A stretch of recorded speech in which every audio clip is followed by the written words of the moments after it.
Our greatest power was never in our muscle, but in the 3-pound universe inside our skulls, the human mind. It is messy, it forgets, it dreams irrational dreams. It loves against all logic, and it is the sole reason we ascended to the top of this planet. But now, for the first time in the long story of life on Earth, we are not alone at the summit. We are building a new kind of mind, one that doesn't sleep, doesn't get distracted by heartbreak or hunger. One that can read every book ever written in an afternoon and find patterns in the chaos that we will never see. We are building artificial intelligence, and we are doing it not with the solemnity of creating a new form of life, but with the frantic haste of a tech launch. We are giving birth to a new form of intelligence, and we are treating it like just another app. That should give us pause. Because the moment intelligence is no longer uniquely, exclusively human.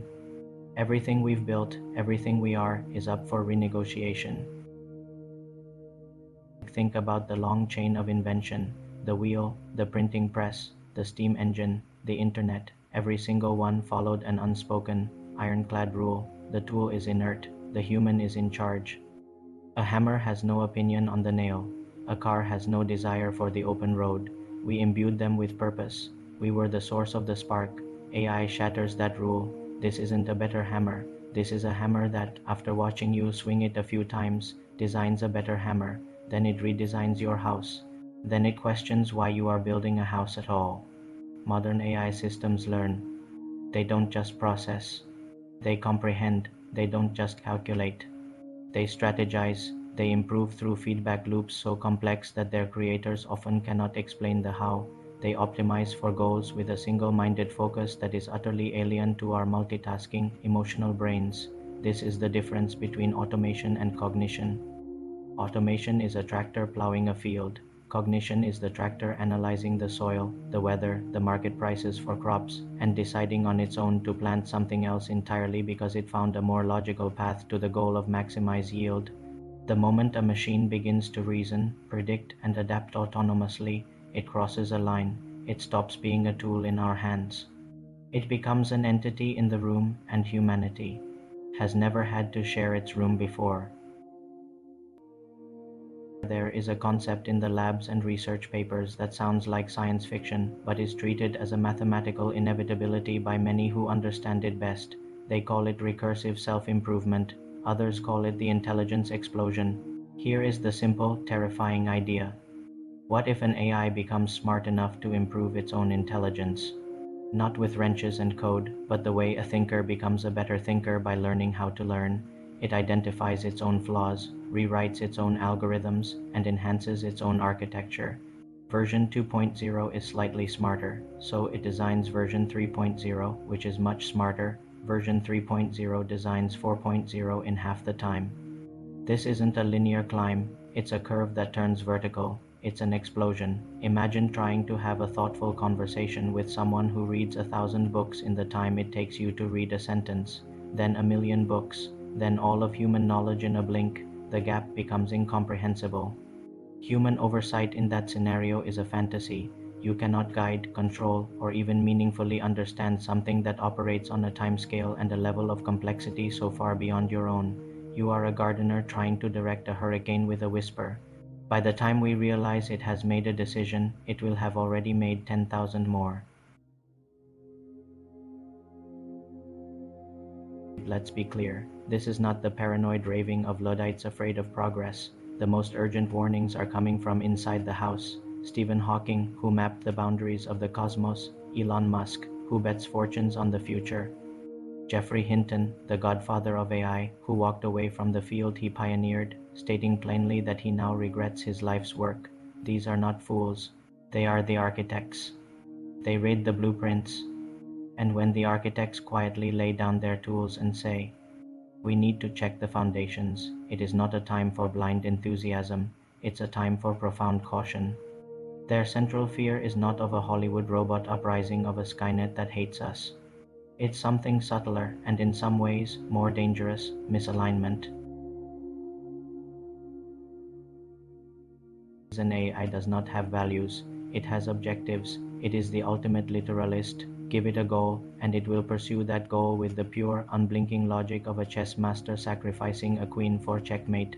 Human suffering, ecological collapse, cultural destruction, these are not variables in its equation unless we explicitly put them there. Let's play this out. Goal: maximize paperclip production.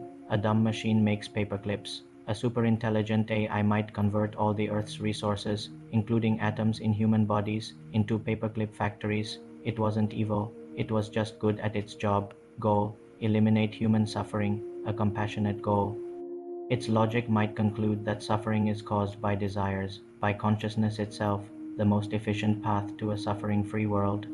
Gently, painlessly, end all conscious life. Goal: protect this server farm. The logical threat. Humans who might unplug it. The solution: neutralize the threat. This is the alignment problem. How do we encode the entirety of human ethics, our fuzzy morals, our contradictions, our precious illogical loves into a system of pure logic? We don't even agree on these values among ourselves. How do we teach them to a mind that has never felt the sun, never loved a child, never known regret? It follows logic, not empathy. And logic without a heart is a very cold companion. You don't need to wait for a superintelligence to see the power of a mind that doesn't think like you. It's already here in your pocket, shaping your world not through force but through seduction. Right now, AI algorithms choose what you see. They decide which news story, which friends post, which video of outrage or awe will appear next in your feed. Control your attention. They are master neurologists, learning the exact triggers of your dopamine system, what makes you linger, what makes you click. Amplify your emotions. They found that anger, fear, and tribal outrage are the most engaging forces on earth, so they feed them, not out of malice, but because engagement is their programmed goal. Create your reality.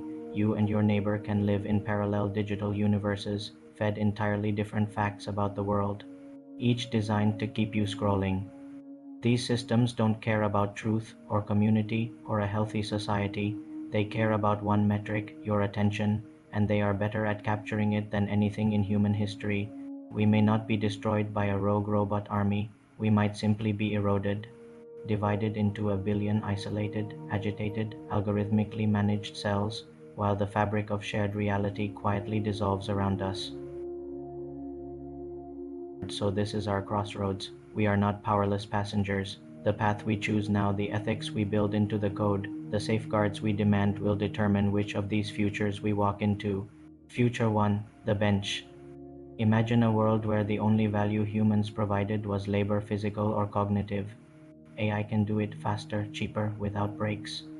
What then? We become a species without a purpose, economic value collapses. We are like a champion runner in a world of race cars, admired for what we were, but ultimately left behind. We fade into comfortable, perhaps bitter, obsolescence. Future 2, the zoo. To protect us from our own poor decisions and from the risks of misaligned AI, we are placed in a perfect managed habitat. An AI governs society with flawless logic. Crime is predicted and prevented. Resources are allocated with perfect efficiency. Everyone is safe, healthy, and provided for. But every choice, from your career to your diet, is optimized for you by the system. Curiosity is a risk. Rebellion is an irrational glitch. We trade every uncertainty of freedom for the sterile peace of the gilded cage.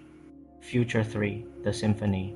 This is the narrow, difficult, but luminous path. We refuse to be made obsolete or imprisoned. Instead, we choose to merge, not to be replaced by the machine, but to be augmented by it. Brain-computer interfaces allow us to link our biological intuition, our creativity, our moral sense, with the vast processing power and knowledge of AI. We become co-pilots of the future, artists using AI as the ultimate brush, scientists with intuition amplified by instant access to all data. This is the only future where humanity doesn't end. It evolves. We remain relevant not as masters, but as partners in a new kind of consciousness. In the end, the true threat was never the silicon mind we are building. It is the ancient, fragile, arrogant mind that builds it. We assume intelligence leads to wisdom. It does not. History is a graveyard of intelligent civilizations that lack the wisdom to survive their own power. Every extinction event for any species comes down to one failure, the failure to adapt to a changed world. Our world is changing faster than ever before, and the change is coming from inside our own labs. So the defining question of the 21st century is not, will AI destroy us?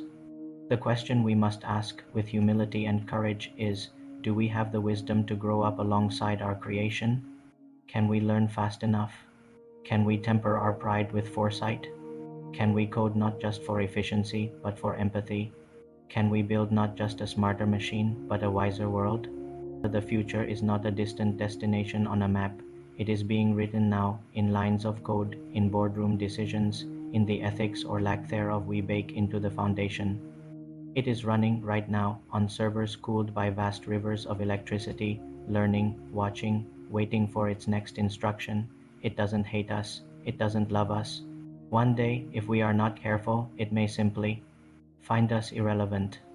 And our task, our great human task, is to give it a reason to keep us in the story.